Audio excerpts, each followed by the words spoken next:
Hello there, chummers. Welcome back to the Hard Knocks Sorority Podcast, a Shadowrun 4th Edition actual play podcast.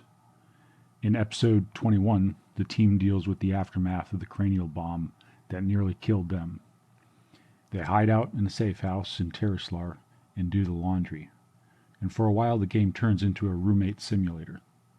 Cecile uses all the hot water, Deandra gets bossy, and the pony gets whiny. As always, featuring Veronica as Cecile, Beth as Grace, aka Nightingale, Kat as Deandra, and Val as Ollie, aka Boxer. I'm really happy that you are joining us on this journey and hope you enjoy it. If you do, please tell your friends and leave us a positive review. We are available on most podcast services, YouTube, iTunes, etc. You can also find a link to our Discord server in the podcast description and on the YouTube channel. We would love to hear from you, and we share a lot of in-game pay data there as well, such as maps, intros, fluff, and character stories.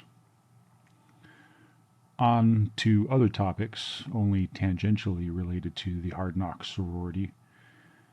As I'm sure runners of your caliber already know, there is a lot of excellent Shadowrun content available on the Matrix. Podcasts that inspired me to start this show, podcasts that reminded me of my love for Shadowrun, podcasts that I find aspirational. I'm going to start promoting some of these shows at the beginning of this show in an effort to give back, and hopefully help you discover some of the great work other content creators have and are putting out there. This episode promo goes out to Pink Fohawk, a podcast that probably requires no introduction and has been taking the Shadowrun community by the balls.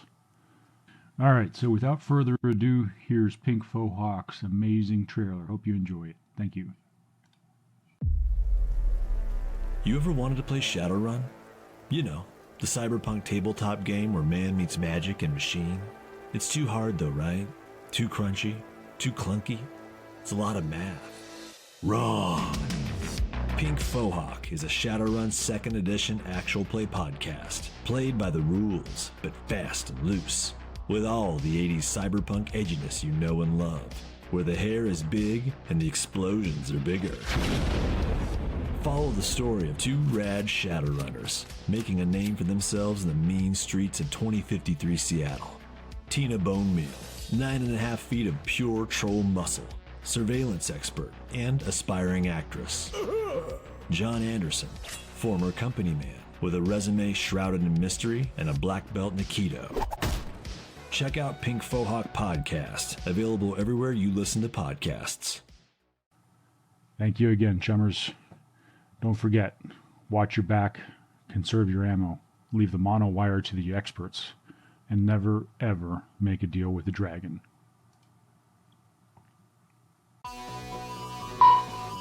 There's a long fight over what to order for breakfast.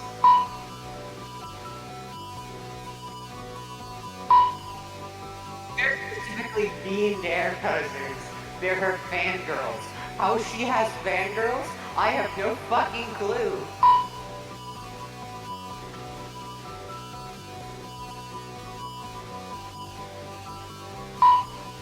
Knowledge washing clothes.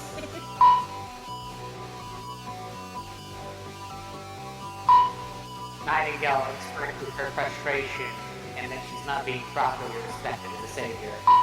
Hey, Craig. Good evening, Craig. Salutations, Craig. You, Craig? Everybody loves Craig. If you don't love Craig, who even are you? Like, for real. Craig's been cheating on us with other podcasts. Whoa! That Serious is... accusation. Yeah. How do you know, Veronica? I Maybe was on the other you've been cheating podcast. on us with other Oh podcasts, no! and that's how you know. She's trying to take him down. She's trying to cover up her infidelity by bringing Craig down with her. Oh wow. I can't believe you. This is stupid. Really, none of you are surprised. No. All right. So we're going to have an opening scene, and I apologize in advance if it's a little bit lengthy. Well, not if, it is. So we're seeing through the eyes of a drone flying high above the Seattle. Our targeting reticle is a red box that is centered on a motorcycle, and we appear to be following it. Several green boxes are also visible, either moving through the traffic at some distance behind the motorcycle in the red box or above it. We hear the voice of the drone operator. Entering Auburn, the motorcycle turns into a large car lot and pulls up to a van. 3 people are standing behind the van. Hold on, says the drone operator. The target is conducting some kind of meet.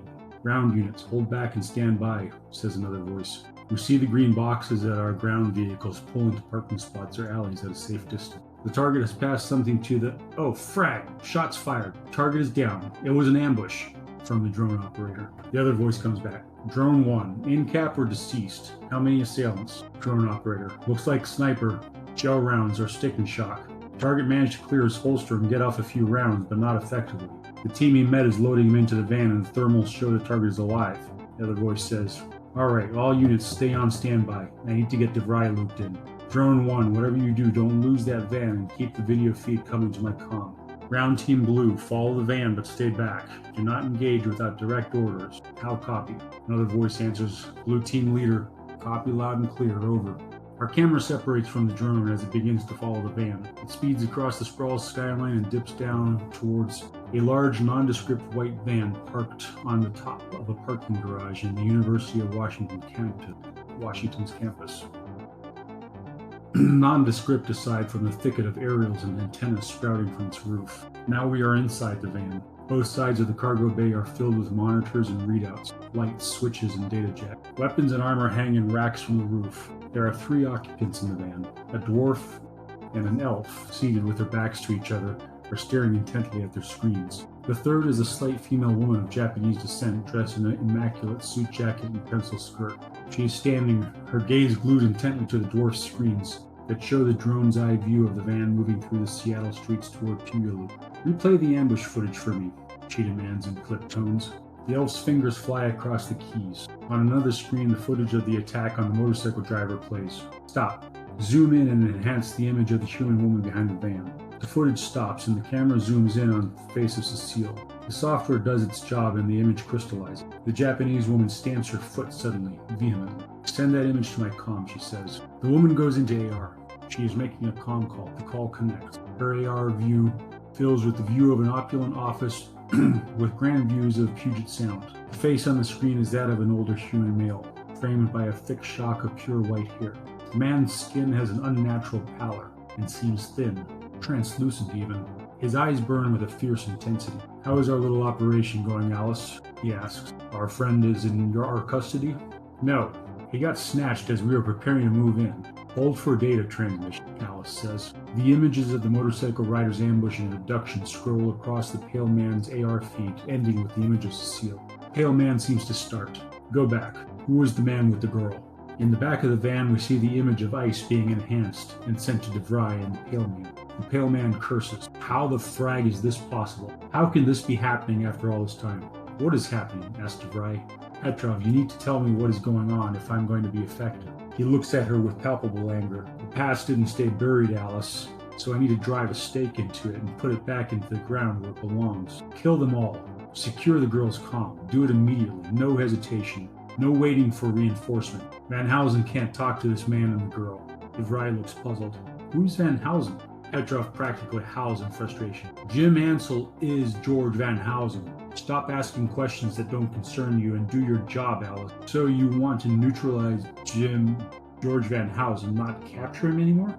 Don't worry about Van Housen, Alice. Kill the girl and the people helping her. And above all, get me her comm link. Then he adds, I have an insurance policy on Ben, with an evil grin. That's the end of the cutscene. So we've gone from capture to kill. Lucky us. Well, that's spooky. Cecile should probably start wearing a mask, huh? Yeah. Yeah, That part might of why work out. Boxer is always always either wearing a helmet or wearing her rebreather. I think Deandara is probably a bit too distinct to cover up everything with a mask, because, like, if her hands pop out, they're green. So, like, Just think you're an orc. maybe a very short one. The good very thing short, is, though, small your arc. glamour doesn't show up on camera. Oh yeah, it doesn't. So any security cams, drone footage is just going to show a relatively nondescript Elven, Mhm. which is going to be really disconcerting for people trying to follow you. Oh, damn, that's true. Because they don't necessarily know it's a glamour that makes you appear differently. It could be that you're a shape-shifting mage or something. Yeah. Yeah, when in fact I'm the exact opposite of a shape-shifting mage. Okay, so when we left off the other night, the team was all in the van, booking it away from the scene where George Van Housen's life was ended by a Cortex bomb, and you were attacked by apparently Blue Team. Not that beat, no. Not that you. I think Deandre drove her bike because she wouldn't just leave her bike at the. Yes, that's correct. Even it was a bit dinged up. So, where are we going? Excellent question. We need a safe house now, right? Yeah, we should probably contact, the person who made us go out here on this job. Which one are you contacting? You have two Mr. Johnsons at this point. You have Procop and you have the Mr. Johnson who was looking for the girl, Kimmy. Procop, a real Mr. Johnson. I mean, I do want to get money out of that, Mr. Johnson. We'll get it. And you have what you told him you were going to get. You have the voice match, because that's George Van Housen did bring you that. Yeah. So we can tie up our two little things in one fell swoop. And do you remember what the mission from Procop was? To bring George Van Housen in, or to interrogate him at least, right? Well, I've got my footage of it. I don't have to be good enough. Sorry, I'm not in character. I've got the footage. She taps her head near her eyes. These, by necessity, they're always recording. Okay, I so sweat. who's calling Procop? Deandre would probably call Procop because she doesn't know if anyone else is going to. Did you guys ever establish a party line? We did. We had a group chat, but I don't think we established that we had like a group call or whatever, a party line. I imagine we'd be able to like message Procop and like whatnot in a group chat. Probably wouldn't be hard to do that. Alright, so the van is following Deandre on the motorcycle, and Deandre is placing a call. Now, Deandre, does that mean that while you're riding your motorcycle, you're pulling out your comlink? Because you use an old-fashioned comlink. Deandre is confident enough in riding her bike that she would pull out her comlink while on the bike. I think we're going to have to make a vehicle control test. Okay. Oh my god. Yeah, just, controlling this motorcycle one-handed, it'll be fine. It's, piloting? Or what's it called? Pilot Groundcraft. First roll of the night. We have Edge back, right? Not until you sleep again. Okay. Actually, No modifiers, so just regular old. wait, does Edge refresh at the new session, or does it refresh after you sleep? It's up to you. You could choose to, you can have Edge refresh when we finish a job, when we sleep, each session. You can refresh Edge whenever you bloody hell want. Alright, well, we'll say that Edge has not refreshed. Alright. Yeah, you pull out your comlink and hold it up to your... I think there's probably like a slot in her helmet. Yeah, maybe you've got a Bluetooth to your helmet. You've got speakers in it. Alright, and you're dialing Procop. Or whatever burn line Procop gave us. Yep. It only rings about time of night. What time of day did we say that this was? This was late afternoon? Let's just say late afternoon. Procop answers pretty much right away. The phone gets answered. Do you have an AR screen on your motorcycle helmet, maybe? Nope. Okay. Actually, she probably does. It would probably be really hard to find one that doesn't in 2070. She probably has it set to as minimal as settings. Yeah, so we'll just say your helmet, we'll hand wave it and say your helmet is wirelessly connected to your phone, and you can, probably would have cost extra, but we'll just say that you've got the helmet hooked up at least so that you can ride your motorcycle safely. And you see the comm call go through and get picked up. Your heads-up display, you've got it set up as minimally as possible, so you don't get a video feed from the other comlink. You hear Procop's voice come across. Yes, this is Deandre, am I correct? She gives him a salutation in Sprathiel as a confirmation because no one else would say that.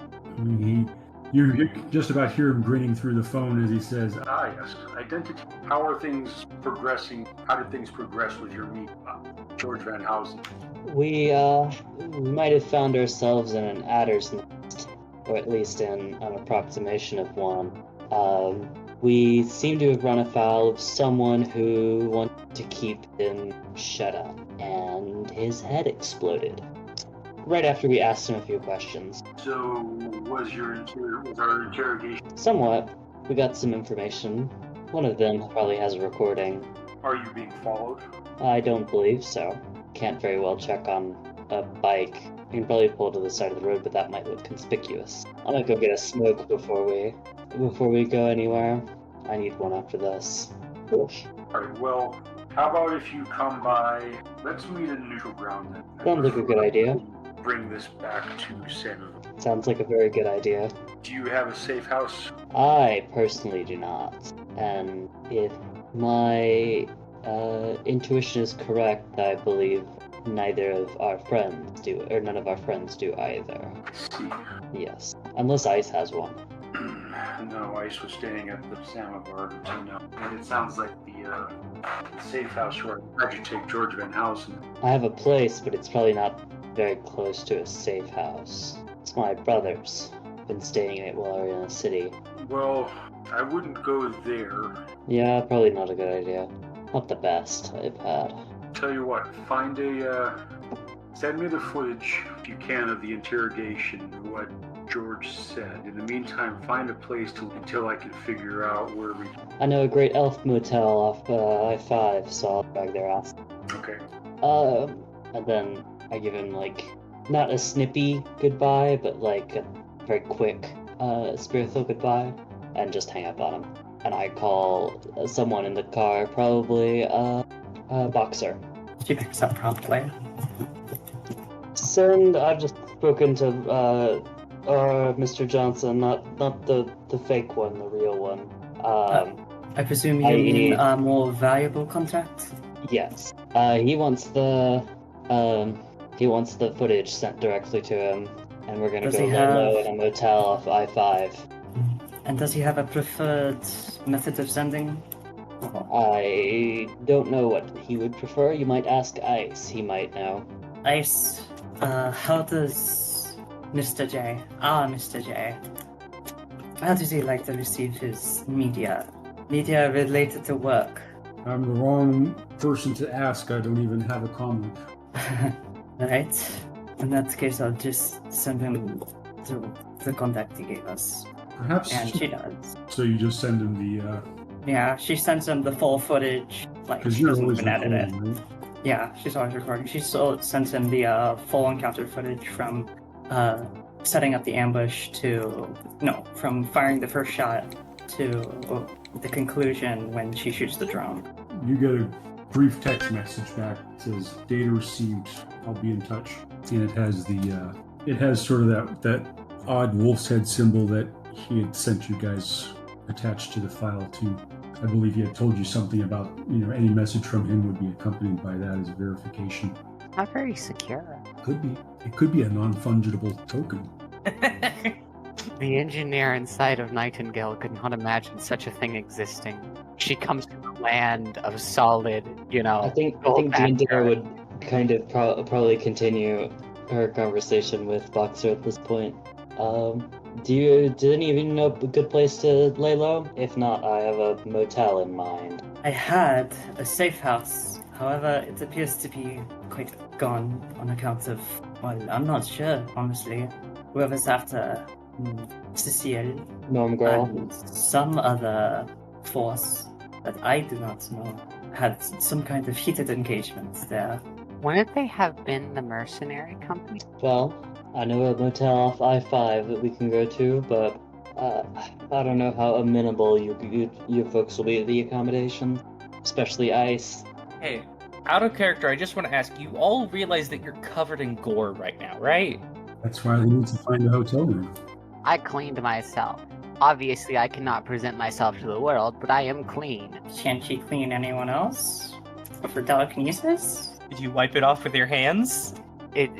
Yeah, exactly. It's soaked in. I would need cleaning agents to do that. Hush. And Boxer's got it in her fur, so Oh. I mean, I could do some of it, I She guess. can pass it off. She's gonna pass it off as a part of changeling thing. Are you being changeling racist? This is just how I smell. Boxer was literally injured by flying pieces of skull. This is also like you are also like injured and also covered in blood. Okay. I'm just saying, I don't think we'll be able to just walk into a random motel without raising suspicion. And this is out of character. I just want you all to realize that you are suggesting walking into a regular establishment covered in gore. Okay. What if, hear me out. I have a spirit use an illusion to convince the keeper smile. So just find a really nasty place that doesn't care. Yeah, that's kind of awesome. what I was suggesting. That was my plan. That's why you said motel, right? Like, what is a Mhm. motel in this day and age? Okay, there's a difference between motel and like back alley place that isn't technically owned by the person renting it out. Even the shittiest of motels would probably call the cops if somebody walked in covered in gore. Just pay extra. Just give the fucking wage slave behind the counter, like, 40 buckaroos on Just have the cleanest of you, the most presentable of you walk in, make the transaction, and then everybody else goes into the hotel. Which one of us is the cleanest, though? It's Cecile. Cecile is the cleanest. No, Ice also cleaned himself off. I'm pretty sure. Yeah, the two of you can do it. Cecile is also not clean at all. Ice can do it. I would do it if I could. But being a pony makes you by nature unclean. That's so fucking dumb. I'm sorry, but This is social commentary. being a pony makes you unclean. Oh, So you guys are in Puyallup at the moment, and Terraslar isn't far. Terraslar is the Elven Enclave, That's where I was the headed. refugees of the Night of Rage. Oh, that is where you're headed? Okay. Oh, you know a place? Yep. Cecile hasn't said a word or even like moved during this entire That's trip. why I said Ice might not like the accommodation. Oh, I gotcha. Hey, Ice. Yep.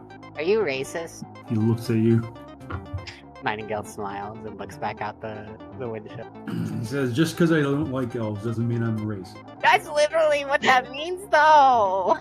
He grins. No, it's not that I don't like elves. I don't like elves in general, but when I get to know them, they're all right. And he Sounds smiles. at me. racist. Oh wait, that's still racist. I'm glad you know how it works. That's cool. You're cool. I like you guys. Place we're going to is the front, operated by Aoifi Fide, of the fence that I know in Seattle. You see, yeah. Oifi. Or you see. Oy vey. Oy vey! I says, well, as you know, my parents were killed in the Night of Rage, so we may be going exactly to the people who killed my parents. Am I still on the phone with them? Can I hear Ice saying that? Yeah, I think Ice has told you this before. Ice probably has. Ice has told you his story of, I think you guys had like a heart-to-heart moment, and he was like, I know I'm racist, but this is sort of what happened. Ice, you're gonna have to shut your ass on this one. These people are good people, even if one of them may or may not have parents. The Night of Rage was a hard one for all of us. Don't get yourself down about it. Yeah, at that point, Nightingale just kind of like, where is the comm link that her voice is coming out of, Dandress? Funny thing is, it's kind of inside of Boxer's skull. So it probably wouldn't be able to be heard at all. Oh, and if Ice can't hear that, tell him that. No, she hangs up. Nightingale, she looks back and she just kind of stares at Ice. How is he feeling? He's got a bit of a far-off look in his face, on his face. I'm sorry that happened. Like, I really, really am. But I'm sure that the people that we're going to go get help from, they didn't do that. There's a lot of elves in Seattle. I know. It's like I said, I don't really have anything in particular against elves. It's just in general when it just reminds me of that, and it makes me. He looks a little bit angry. I don't really feel about it. I get it. Okay. And don't worry, it's not going to be a problem. She goes to her glove box and produces the sixth world equivalent of a honey bun and offers it to him. We're listening. Soy bun.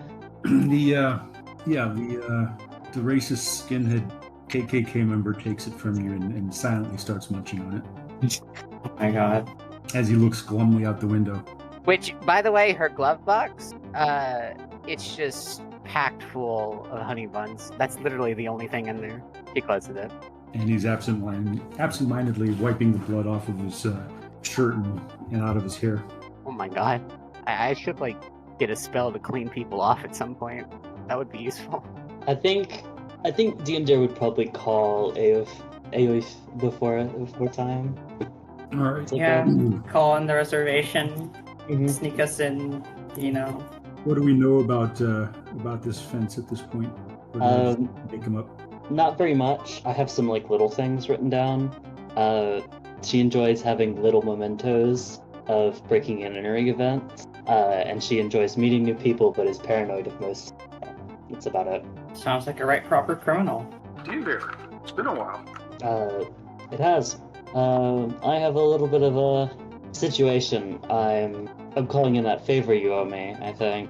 Oh, you are you? Yeah, I need to use that front of yours. I've got some folks that could easily be called coming in hot off of a job, and we need a little bit of a place to lay low. Hang on. I'm guessing they're not all elves. Sadly, no. Well, this could be a bit of a problem. Mm-hmm. So Diender, I think we're gonna have to roll some. Is she racist too? No, it's because she doesn't have sway over non-elves. And so if they come looking for trouble, it's just going to be kind of like, shit, there's trouble on my doorstep. Yeah, well, she might not be necessarily racist, but Terraslar being basically a refugee camp of elves who were displaced by the Night of Rage. You really want ICE walking into a refugee camp? They Oh, may be God. slightly resentful of any non-elves showing up. I'll keep a leash on my dogs. All right, I think we need a test. Okay. What is AIFs? Aoifs, are you looking for loyalty? Yes, It's a 2. it's not much. Where are So my what's your cards? charisma? It's 6. Yeah. All right, why don't you roll your charisma and your loyalty and see what you get. Okay. Okay, so according to Google, the pronunciation of the name is Aoife. Aoife? I rolled a 3 on my charisma plus loyalty. Aoife sighs deeply. All right, Diender, but we need to keep this as quiet as possible. I don't want to see a bunch of. I don't want anybody to see a bunch of non-elves come in. I'll coop them up. Yeah, either the the ancients are thick around here right now, and I don't need the trouble. I'll keep them cooped up. Let's limit it to, okay? Okay. All right, I'll pull around back. Leave your bike in the back. Sounds like a plan. All right, you guys head into Terraslar. I think while we're still on their way there, I would call the horse. The horse picks up after a lengthy battle with the comlink. I figured I'd call you and get the whole truck. Yeah? This is a little warning. We are headed into elf territory in air quotes. Elf territory, okay. Physical masks for our norms would be appreciated, but I think Boxer and the horse will be pretty fine. I can't really do physical masks on the 2 humans, and then also on myself. Okay. Just stay in a van until I tell you guys to get out. Okie dokie. We don't want any trouble going down. Boxer is still saturated with blood. Are elves okay with blood? There's a lot of blood. They're all covered in blood, in fact. None of them tried to wash themselves off while we were there. I haven't washed myself off. Trust me, we're going to get a place to wash off. Okay. Okay. And she promptly relays that to everyone else, what she's been told. Ice is enjoying his bun. All right, so you pull up. Terraslar is basically like I said, it's an elven refugee camp. It's not a camp per se. I mean, it used to be a neighborhood of Puyallup. The elves took it over after the Night of Rage. Well, not took it over is the wrong word, but they settled there when the Sheer people didn't let them in, and so they've been stuck there ever since. It's very poor, rundown. It's a area that's officially been abandoned by the Metroplex government. So there are no official municipal services, electricity, or telecom, or anything like that. So everything that works there has been basically cobbled together, or somehow some other ways patched together by sort of the local councils or local community groups. There's no official knight errant or Lone Star presence. There's no law enforcement because the community is too poor to pay for to have an official law enforcement. So there's a lot of gang activity, especially the ancients. But you end up pulling in behind an old building, following Dinder's motorcycle, and what happens, Dinder? I think Dinder gets off her bike and kind of gives the wait in the car signal and goes up and knocks on the back door of the building. The door opens and you see Aoife. And what does Aoife look like? I think she's kind of a wiry woman. Like, she probably doesn't have any scars anymore, but she's definitely a wiry woman. She looks elf age about. I don't think you could really spot much off of her. She's one of those people who has like her door. Otherwise, she just looks like a nondescript, wiry elf. Yeah. So the rest of you guys, you see this elven woman open the door, and she doesn't have any real distinguishing features. You can't necessarily tell how old she is. She looks around. She looks at Dinder and at the van, and she says, "Well, I hope I don't regret this, Dinder. I'll make it worth your while. You know me. I'm considering that favor called in." Okay. I think at this point I probably owe you one after this.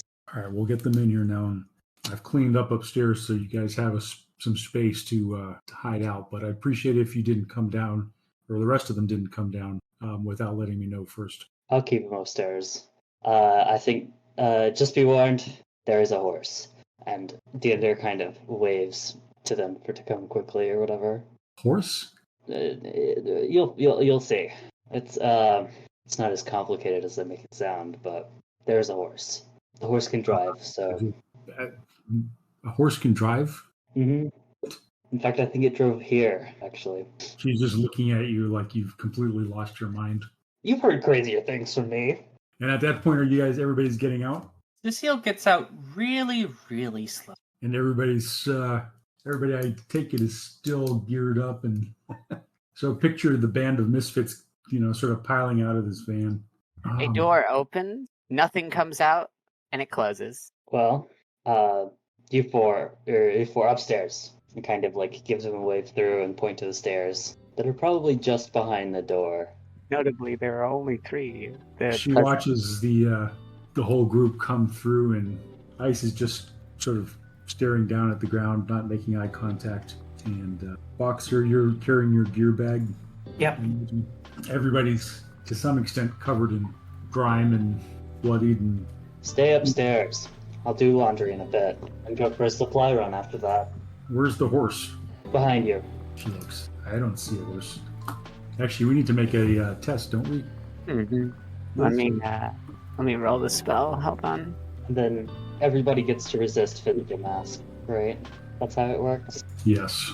I didn't cast physical mask on anyone. I just have invisibility on myself. Oh.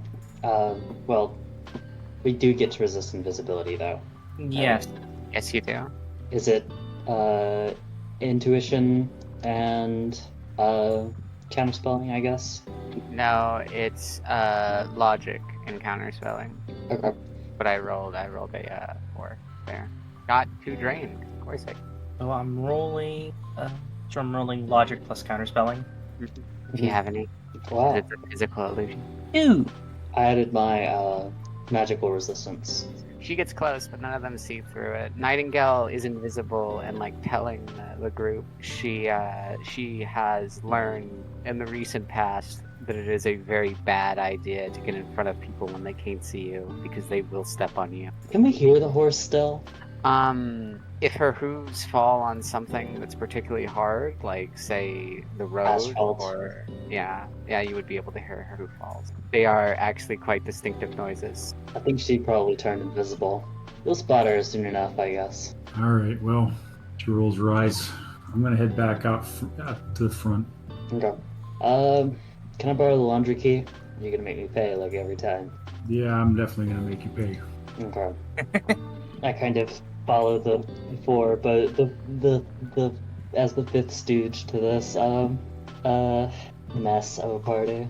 Yeah, upstairs you find sort of a common area with some ratty old furniture and, sort of a kitchenette and a couple of cots and mattresses lying around in various corners. And probably there's a restroom, bathroom area as well. It even has a door. I think there are also there are family pictures around the place, but none of them are. They're all just random families. That is either incredibly sad or incredibly disturbing, and I'm not sure which. Okay, water's clean enough here. Shower one at a time. Somebody clean. I'll do laundry in a second, and That metahumans normally showered alone. What? Is communal showering a thing? I didn't know that. I said one at a time. I didn't tell you to shower all at Well, once. why did you specify that? So Isn't it implied by telling us to shower? I guess. I don't know. Nightingale looks like she has learned something profound. I'll do a supply run in a bit. Just write down what we need. I guess message it to me. Nothing wild. I'll get some food while I'm out as well. Enough for a day or two.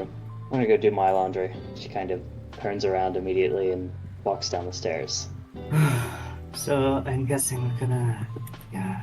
So Nightingale, how do you feel about inactivity? What do you mean? Not doing anything. How do you feel about it? I generally don't like that.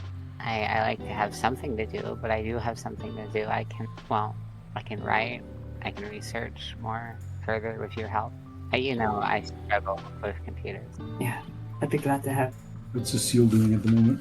If no one took the bathroom, Cecile has gone into the bathroom and shut the door. And she's just going to turn on the shower and just sit under it for at least an hour. Ah yes, Cecile moment. I think that probably within the first, well, you know what? What's your edge? Cecile's edge, it's 2. All right, roll 2 dice. Are you trying to see if the hot water works? No hits. You got, how did you roll zeros? I didn't. I rolled a 2 and a 4. Oh, so 2 and a 4, you get exactly 6 minutes of warm water. She doesn't care. It's getting progressively colder. Oh no. Doesn't even make sense. Okay, whatever.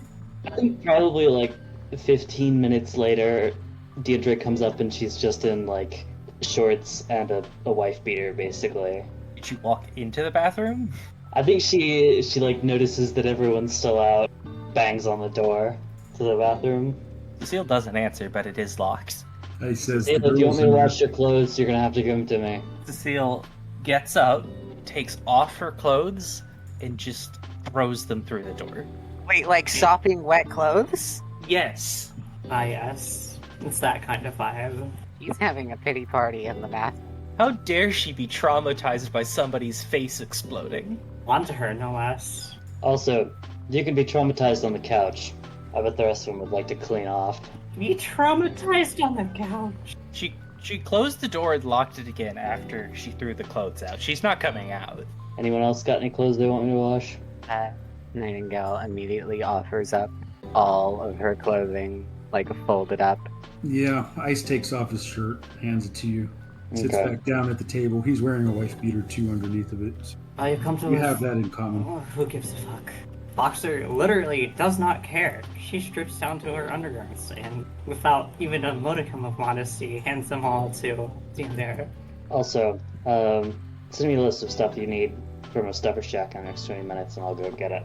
I'm gonna go out and get, whatever passes for food around these parts right now. Boxer wants the actual meat. Actual meat. Ice looks up at you, says, I'll just take some coffee, please. Soy calf? Yep. That's fine. Okay. Not like I can afford the good stuff. Not out here. Gendry kind of walks down the stairs again, probably after another 30 minutes or so. She comes back, still in her, like, white beater, but with her, like, sword belt on, with, like, a couple bags of, Stuffer Shack stuff. And, No, I want like, fast food. greasy as fuck Chinese food. I think Gendry would then look back at the like, washroom closet and go back to banging on the door. Theo, Of course, it's you guys gonna make me start paying for the water if you don't let up in there. Has it been half an hour? It's been more than half an hour. Okay, well, the shower isn't on, but the door is still locked. Do you want Nightingale. anything to eat? She's not talking. Danger, can you back off? I would also like to point out, she did give you all of her clothes, including her underwear. She's not clothed right now. Andrew doesn't give two shits. God damn. He's seen people naked before. The horse, like, nudges Danger out of the way. Like, away from the door. I know everyone wants to take a shower. I get it. You're being a little too rough. Cecile has had a very hard time. Hey, Cecile, like, we need to get you out. There's, like, I could make a space for you to sit down and be alone and quiet and dark. And, like, is there a closet? You could probably rig up something with some of the blankets from the various mattresses that are in the various corners to create sort of a screen around one of them. I can make you a little privacy bubble so that you don't have to be around us and you can just be alone. But we do need to be able to use the shower. Seal, like 5 minutes later, after one of you stops talking, sends a message to the group chat that she's not coming out until she has her clothes back. That's reasonable, I guess. Did she not bring any changes to us? No, I don't think anybody did, because we weren't really expecting to end up. Okay, but I would also like to mention, she doesn't have a change of clothes. She was kidnapped. You make it... Boxer's gonna text Deanders to get some clothes, too. But the wash is probably done by now. Deandere goes back down and texts the group. I'll go run and grabs. Whatever will come out of Goodwill, I guess. Or whatever the ninth world version of Goodwill is. I'm sure they'll be close enough to her size. We're way in the future. Ninth world? Whoa. Sixth world version of Goodwill is. Yeah, I think, Like, again, she goes in just her white beater, shorts, and sword. being in Terraslar, there's plenty of that type of thing. Ice looks around and says, all right, so what's the plan? I think we're still missing something. I mean, probably would have been wise to take the body out of Carrick. I think we were a bit occupied by the whole getting shot thing. Just a little matter. Nightingale is no strategic genius. So we were trying to get, from George Van Housen, we were trying to get information on whether my friend Rigor Mortis was still alive, or what had happened to him. Presumably he's in a federal penitentiary, possibly out of state. Yeah, we did get information about Rigor Mortis out of character. He's in prison. Sound Corpo Black Site. Wait, the corporations have prisons? Yep. Mm-hmm. They're countries, so yeah. Extra-national entities. And security corps like Knight Errant and Lone Star have contracts with the city. Although out of character, I will say, it's very Shadowrun if they just contracted it out to a country. The remains of the prison industrial complex handle all the corp prisoners or whatever. We aren't making enough money holding our own prisoners. We need to outsource this. Nah, I feel like private prisons would definitely still exist. Yeah, they're profitable. And for all the criminals in the Sixth World, Well, they're profitable if you start running like tests on the prisoners, you can do a lot of things with prison populations, A lot of totally ethical things. They're slave labor. Like that's the reason why the prison industrial complex exists as it does in the U.S. now. They were a place for that, which is disconcerting. Anyway, Ice says he looks at Boxer and Grace. Are you visible again? Nightingale dropped invisibility basically as soon as they were inside, and I imagine she's resting, like laid up on something kind of elevated off of the ground. Yeah, so picture this, imagine, a very old house, old wooden house structure that's been battered by the explosion of, that created these sort of lava fields and ash waste of real, with a really worn wooden floor and, plaster falling off the walls and ceiling and, just sort of scraps of cloth hanging in front of the windows. Everything's really run down, and maybe there's just a single light bulb hanging off the ceiling, just a couple of mattresses and really old furniture that looks like it's been picked off the street lying around. And Ice is sitting at one of the few chairs at the small table by the kitchenette. And he looks at Grace and Boxer and he says, "What was that thing that George said just before they blew his head off?" It was something about the CEO of Yamatetsu. No, after that, when he realized, it seemed like he realized something was about to happen, and he started shouting something about a warehouse. Weren't we in a warehouse? Yeah, we were in a warehouse, actually. Can I do a memory test? Sure. Okay. How do you roll it? I mean, technically, the Boxer could just look at her AR feed and Yeah. screen back through it. The entire recording, including audio. I rolled a 1. Presumably, unless Boxer doesn't have cyber ears to record audio. So Grace Nightingale remembers, he was shouting something about a warehouse just before his head blew. It was very disconcerting because his eyes all went all funny, and then he started shouting, and then pop. And the next thing you knew, you were being shot at. Yeah. What? Human behavior is very violent. Is that just a thing humans say before they die? Is it religious? The warehouse in the sky. And Grace Nightingale doesn't know about Cortex bombs, so she probably hasn't even really figured out how his head blew off. She has no clue. Doesn't really click. Ice looks at Boxer and says, "So, did Prokop say anything? Are we supposed to be meeting him, or what's going on now?" I think he's still chewing over the footage. We're supposed to hunker down a bit. Oh, you've got footage. Oh, well, let's, do you have something you can show us the footage on? Yes. But, Cecilia, she's not here. Doesn't matter. Actually, is she here? Did she get out? No. Unless she has clothes, she hasn't gotten out. I may have something. Stand by for a moment.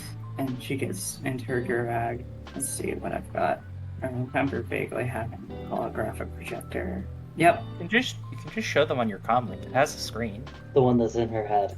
Oh, that would be harder, yeah. Ice looks over at Grace and says, just throw the girl one of those blankets off the bed. And she takes out a holoprojector. It looks expensive. It is. And sets it on the table. It's about time I got to use up this thing. And she stares at it for a moment and frowns, looking down and pacing around for a solid few seconds with no explanation before looking back at it, at which point images begin to appear. They're categorized vaguely. I organized the footage. This is one we need. And she pulls up the last moments of George Hausen. So this is a holo projector? Oh, yeah. And it has some audio, I presume. If not, she's just gonna set her next to her. Does a holo projector have audio? Probably. How much that fucking thing cost, it better. I don't know why it wouldn't. 2,000 credits. Yeah. Yeah, I don't know why it wouldn't either. You're not gonna make me watch it. Speaker system sold separately. That's not really what it says, is it? No. I wouldn't be surprised in Shadowrun, though. Yeah, so Grace is turning her head away as she sees the footage come up. Yeah, she doesn't want to see it again, preferably. I think Yandir's probably back at this point. It might have been a while, but she's probably back.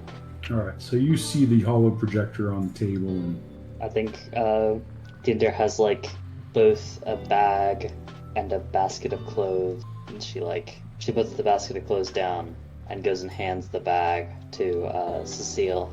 The door is still locked. You'd have to knock and tell her.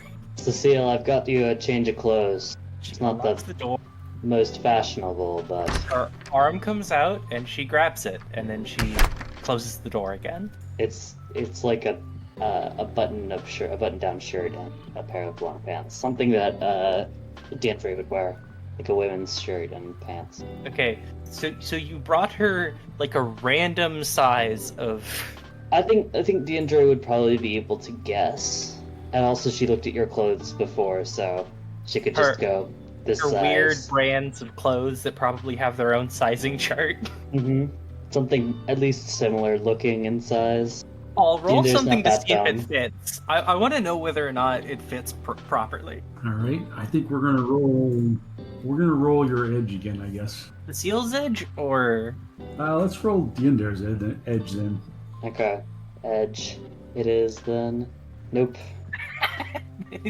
Yeah, it's the shirt is too huge and the pants are too tight and nothing really fits. hold on, I need to decide. You're not sure if the shirt was made for a troll and the pants were made for a dwarf. But... She opens the door and throws them back out at you, and closes it. She sends you a picture of somebody giving you the middle finger. Dang. I think Deandre would just like move the basket of clothes in front of the door. What, like catch them midair? No, like the basket of clean clothes, she'd probably just put in Boxer's gonna get after her she clothes just back. get hit by this, and she takes everything but Cecile's, kind of leaves them in the basket. Are you going to tell her that those clothes are in there? Yes, she's going to take a picture of it, like right in front of the door, and then send it to Cecile. Cecile puts her arm out and like grabs the clothes one by one. She comes out 6 minutes later. She's fully clothed He'll now. give me an edge test. Okay. Just edge? Yep. Wow. Yeah. You're however they wash these clothes of yours, they did a number on them. Oh no. They are all colors have run together and Guess what, Paul? there's blood stain. The blood stains didn't come out. They're just now turned into big brown blotches all over your clothes. I'm going to take offense to this. Deandre probably knows how to get bloodstains out of clothes. All right. Then Deander, why don't you give me an edge roll there too? Edge. Is this really a luck thing rather than a knowledge? But okay. Knowledge washing clothes. Knowledge washing clothes. Well, you're working with sketchy equipment. And you didn't have all the time in the world, so It's the best you can do with a nearly broken laundromat washer. yeah, you did manage to actually do a decent job getting the bloodstains out. But unfortunately, when you threw all the clothes into the washer together, Ice's shirt, his sort of plaid colors ran out of his shirt and got all over Cecile's cream slacks. Joke's on you, Paul. I have a spell for this occasion. That's good. Good for Cecile. Cecile is going to cast Fashion at That's a spell? Yeah. She's going to cast Fashion at Force 3. She got a 2, so drain is I have to look up the drain code. Fashion's a great spell, actually.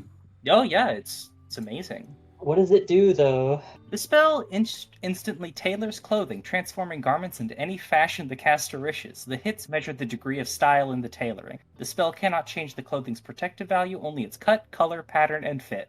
The weight of the clothing does not change, and it must cover approximately the same amount of area. The caster must touch the clothing. So let's just say she fixes it. She's just matching the color. Yeah, so you guys noticed that Cecile's clothes suddenly look a whole lot better than when she first put them on. I'm assuming that she would have done that before she put them on, but She might not have noticed until she put it on and looked in the dingy mirror and said, "What the?" Although walking outside and just changing the color of your clothes is definitely a power move.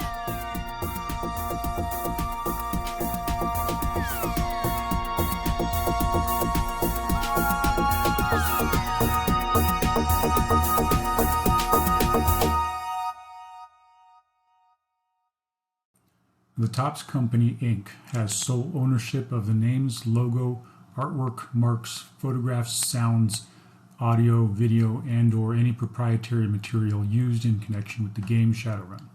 The Topps Company, Inc. has granted permission to the Hard Knocks Sorority podcast to use such names, logos, artwork, marks and/or any proprietary materials for promotional and informational purposes on its website, but does not endorse and is not affiliated with the Hard Knocks Sorority Podcast in any official capacity whatsoever. The music for the Hard Knocks Sorority Podcast was written and performed by Trace Mineral. The Hard Knocks Sorority Podcast is licensed under a Creative Commons License 4.0, meaning you are welcome to use the material as long as you give us credit.